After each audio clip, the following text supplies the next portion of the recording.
नमस्कार विद्यार्थी मित्र हो, मी सौ एस चिंचवाडे, श्रीमती अक्काताई नाना नेजे हायस्कूल व ज्युनियर कॉलेज दत्तवाड तर्फे मी प्रथमतः आपल्या सर्वांचं हार्दिक हार्दिक स्वागत करते. विद्यार्थी मित्र हो, आज आपण इयत्ता 12वी विषय मराठी कृती पत्रिकेतील उपयोजित मराठी या घटकाअंतर्गत निबंध लेखन हा घटक आपण पाहायचा आहे. आता निबंध लेखन म्हटल्यानंतर आपण अनेक वर्षापूर्वी हा प्रकार हाताळलेला आहे. इयत्ता 11वीला आपण काय केलं होतं की हा प्रकार पाहिलेला नव्हता किंवा हाताळलेला नव्हता. कदाचित आपलं विस्मरण झालं असेल. म्हणून आता नव्यानं काय आहे की निबंध लेखन म्हणजे काय ते आपण पाहूया. विद्यार्थी मित्र हो, निबंध लेखन म्हणजे काय, निबंध लेखनाचे प्रकार कोणते, निबंध लेखनातील महत्वाच्या बाबी कोणत्या आणि निबंध लेखनाचे फायदे तोटे इत्यादी मुद्द्यांवरती आज आपण चर्चा करणार आहोत.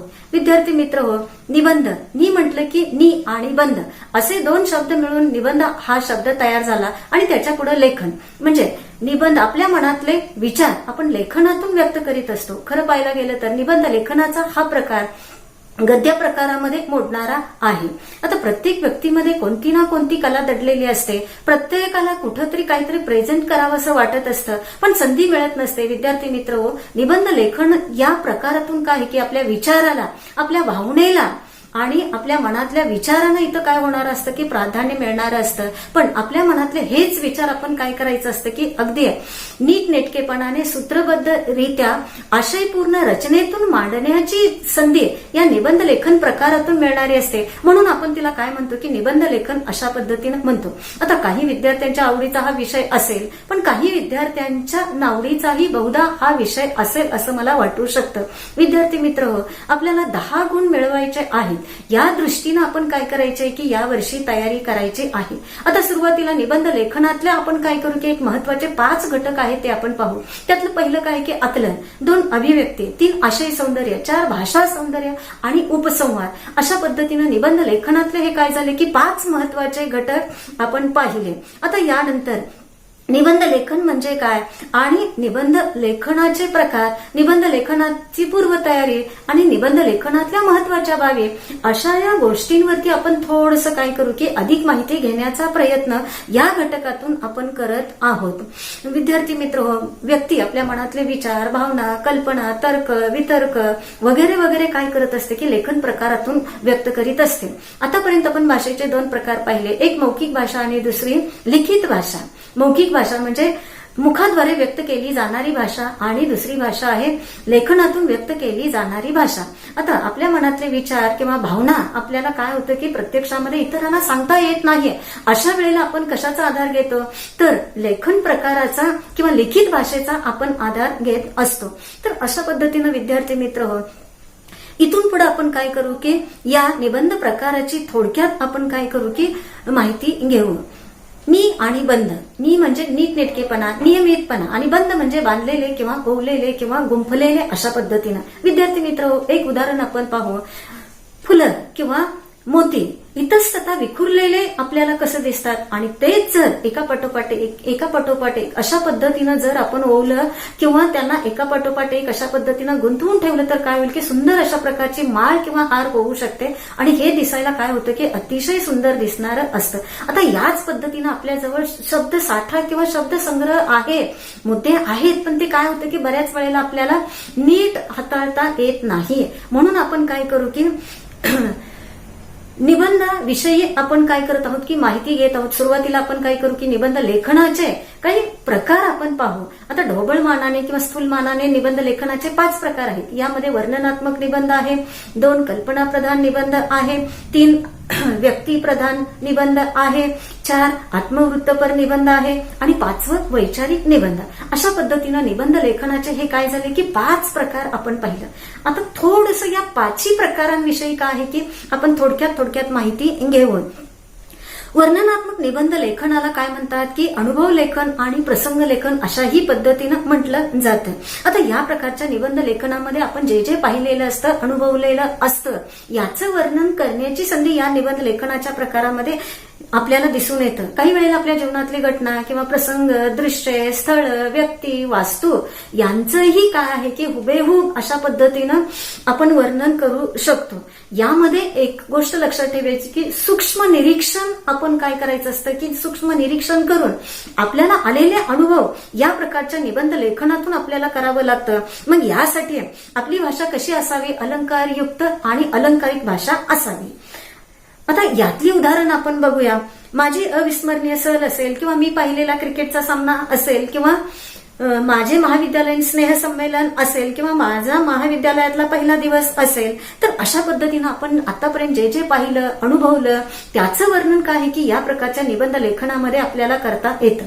नंतर दुसरा प्रकार व्यक्तिचित्रणात्मक निबंध प्रकार. आता या प्रकारच्या निबंध लेखनामध्ये आपल्या अवतीभोवती अनेक प्रकारच्या व्यक्ती आपल्याला काय होत असतात की भेटत असतात.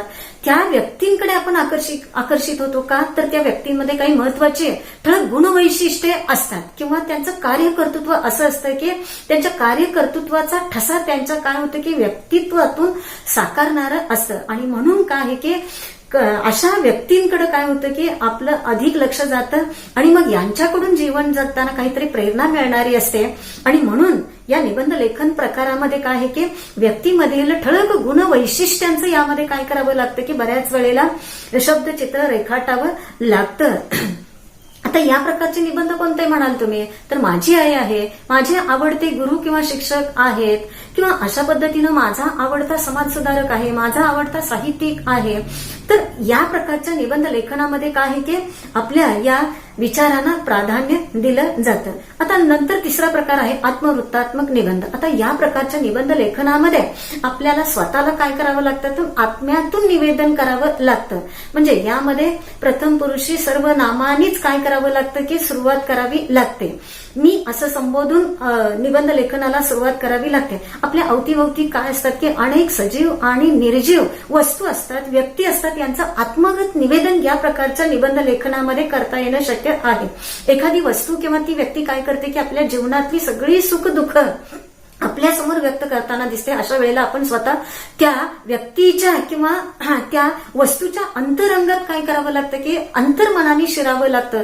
तेव्हाच त्या व्यक्तीच्या जीवनातले सगळे सोपस्कर सुख दुःख अनुभव आपल्याला सांगता येतात. तर अशा पद्धतीनं त्या व्यक्तीचं मनोगत असेल किंवा कैफियत असेल किंवा आत्मकथन असेल तर आपल्याला मांडणं काय होईल की सहज सोपं जाईल. उदाहरणार्थ सुशिक्षित बेकार तरुणाचे आत्मवृत्त किंवा दुष्काळग्रस्त शेतकऱ्याचे मनोगत किंवा शेतकऱ्याचे मनोगत, नदीचे आत्मवृत्त, फळ्याचे मनोगत किंवा पुस्तकाचे मनोगत. अशा पद्धतीनं काय की निबंध लेखनासाठी यामध्ये विषय आपल्याला पाहता येतात.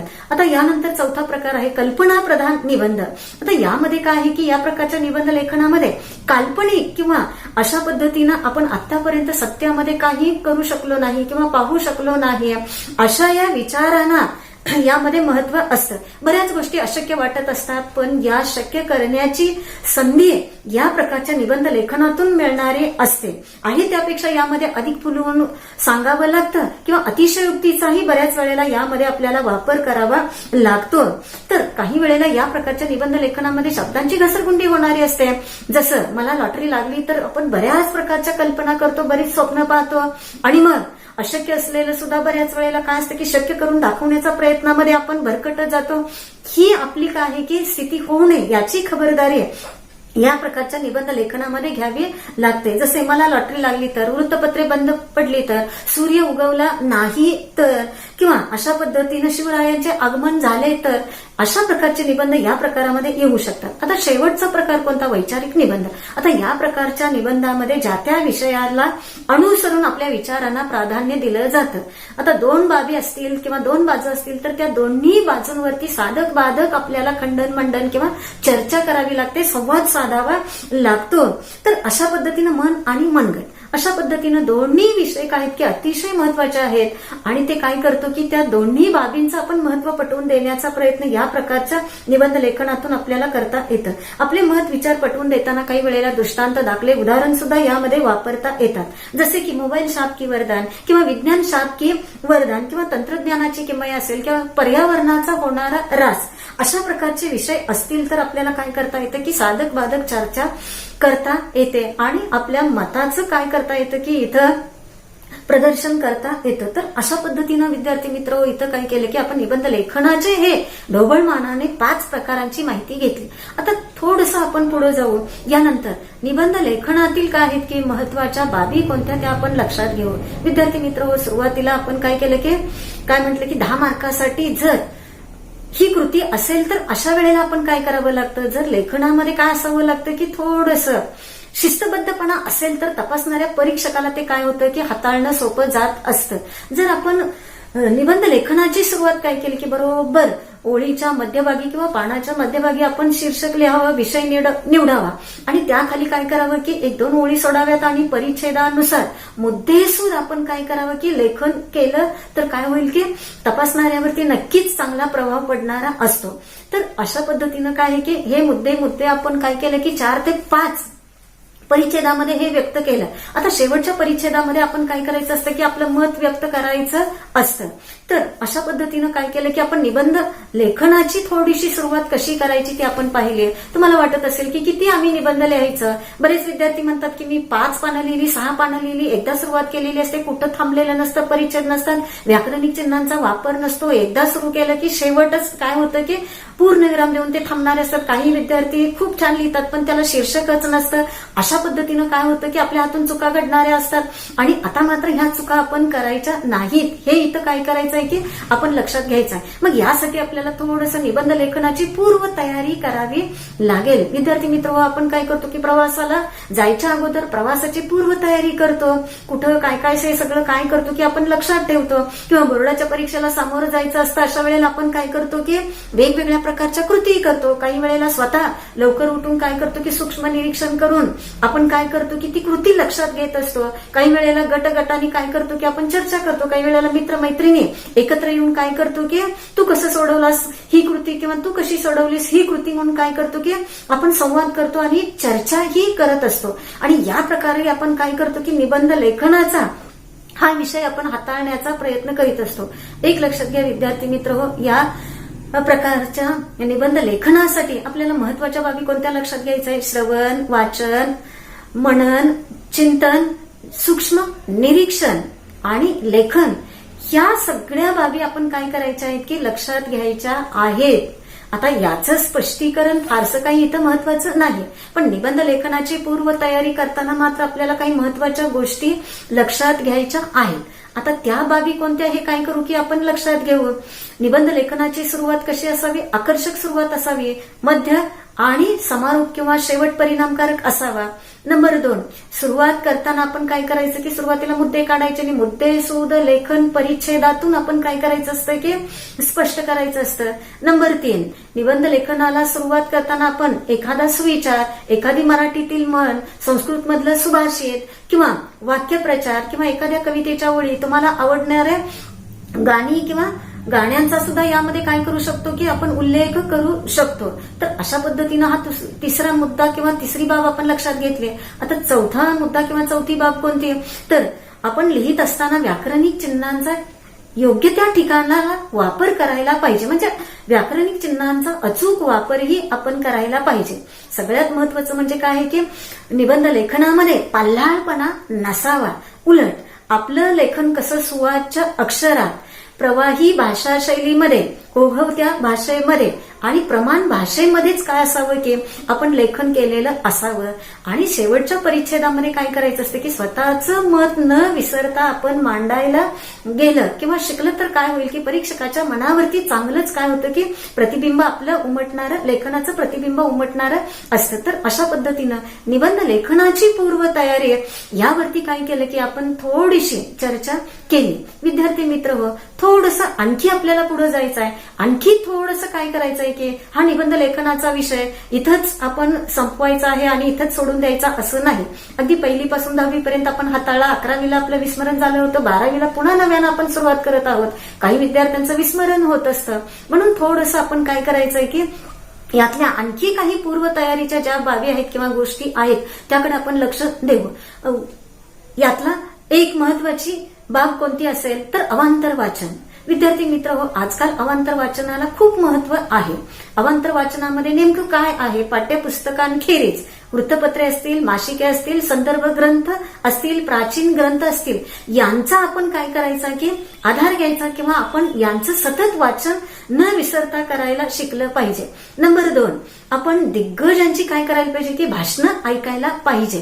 कारण त्यांच्या भाषणातून किंवा त्यांच्या बोलण्यातून आपल्याला काय होत असतं की अनेक कुठं सुरुवात केली, मध्यामध्ये काय केलं आणि समारोप कशा पद्धतीनं केलं, वेगवेगळ्या ठिकाणाला त्यांनी शब्दांचा वापर कसा केला, वाक्यांचा वापर कसा केला, हेही काय होतं की आपल्याला लक्षात येणारं असतं.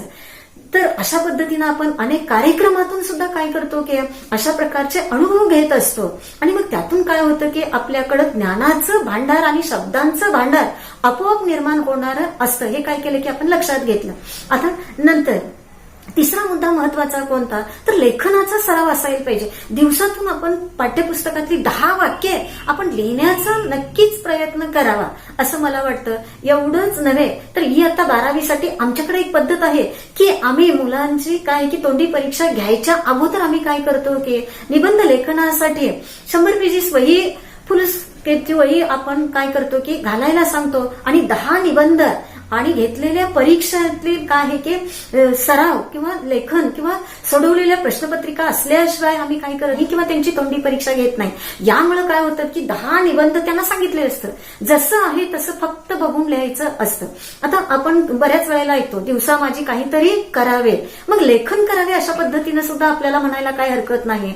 आता हे सगळं केल्यामुळे काय होईल की आपलं काय होईल की शब्दांचा संग्रह किंवा साठा नक्कीच वाढणार असतं. विद्यार्थी मित्र हो, अशा पद्धतीनं आणखी थोडंसं आपण पुढे गेलं तर आपल्याला 12वीच्या बोर्ड परीक्षेची काय की निबंध लेखनाची काय होईल की इथंच तयारी झालेली आपल्याला दिसून येईल. पुढे 12वी नंतर आपल्याला उच्च शिक्षण घ्यायचं आहे, अशा वेळेला आपलं बोलणं आणि लिखाण किंवा इतरांच्या मध्ये कसं बोलायचं हे सुद्धा काय होईल की विविध विषयांवरती लेखन कसं करायचं, नोट्स कसं काढायचं हे सुद्धा काय होईल की आपल्याला निबंध लेखनाची सवय झाल्यामुळे इथं सुद्धा त्याचा उपयोग नक्कीच होऊ शकेल. एवढंच नव्हे तर ज्या विद्यार्थ्यांना स्पर्धा परीक्षेला बसायचं आहे त्या विद्यार्थ्यांसाठी तर खास निबंध लेखन हा काय असतो की त्या प्रश्नपत्रिकेतला प्रश्न असतो. तर अशा पद्धतीनं तुम्ही जर सराव केला किंवा पूर्वतयारी केली तर काय होईल की नक्कीच तुम्हाला काय होईल की निबंध लेखन करणं अतिशय सोपं जाईल. विद्यार्थी मित्र एक लक्षात घ्या, लेखन आणि वाचन समृद्ध करायचं असेल तर आपल्याला काय करावं लागेल, सतत काहीतरी वाचावं लागेल, सतत काहीतरी ऐकावं लागेल. मग यामध्ये वृत्तपत्रे आहेत, आकाशवाणी आहे, दूरदर्शन आहे किंवा मोबाईल सारखी आज विजेरी अनेक साधनं आहेत. आता त्याद्वारे सुद्धा काय होतं की आपण बऱ्याच गोष्टी किंवा बऱ्याच गोष्टींचा अनुभव घेऊ शकतो, सूक्ष्म निरीक्षण करू शकतो. वर्णनात्मक निबंधामध्ये सूक्ष्म निरीक्षणाला महत्व असतं. मग सूक्ष्म निरीक्षण करून सुद्धा आपण काय करू शकतो की अशा पद्धतीनं आपल्याकडे शब्दांचा साठा आपण काय करू शकतो की वाढवू शकतो. अनेक कार्यक्रमातून भाषणातून आपण काय करू शकतो की आपलं लेखन वाचन तंत्र विकसित करतो. आता उच्च संस्कृतीचं द्योतक म्हणून काय केलं जातं की वाचन आणि लेखनालाही महत्व दिलं जातं. आपल्याला सुद्धा अशा पद्धतीनं उच्च शिक्षण घ्यायचं आहे म्हटल्यानंतर या सगळ्या गोष्टी करणं अपरिहार्य आहे. तर अशा पद्धतीनं विद्यार्थी मित्र हो, आतापर्यंत आपण काय केलं की शब्दांचा साठा असेल, लेखन, वाचन. आता वाचन संस्कृती समृद्ध व्हायची असेल तरीही आपल्याला काय करावं लागेल की वाचावंच लागेल. वाचाल तर वाचाल अशाही पद्धतीनं म्हटलं जातं. विद्यार्थी मित्र हो, आतापर्यंत आपण काय केलं की निबंध लेखन म्हणजे काय, निबंध लेखनाचे प्रकार, निबंध लेखनाची थोडीफार पूर्वतयारी आणि निबंध लेखनातल्या महत्वाच्या बाबी या सगळ्या आपण काय केल्या की समजावून घेतल्या. विद्यार्थी मित्र हो, अशा पद्धतीनं आपण या सगळ्या गोष्टींचा वापर करून एकदा तुम्ही घरामध्ये काय करा की थोडासा प्रयत्न करा, आपल्या आवडीचा एखादा विषय घ्या आणि जसं येतं तसं काय करा की आपल्या शब्दातून व्यक्त करण्याचा तुम्ही प्रयत्न करा. कारण आता 10वी नंतर काय की आपल्याला निबंध लेखन हा प्रकार कसा हाताळायचा आहे, बंधन विरहित मुक्त विचाराने युक्त अशा पद्धतीनं लेखन करायला संधी या निबंध लेखन प्रकारातून मिळणारी असते. आजकाल काय झालेलं आहे की अशा पद्धतीनं प्रत्येक क्षेत्रामध्ये स्पर्धा चाललेली आहे. या स्पर्धेमध्ये टिकून राहायचं असेल तर आपलं लेखन आणि वाचन नक्कीच समृद्ध झालं पाहिजे असं मला वाटतं. धन्यवाद.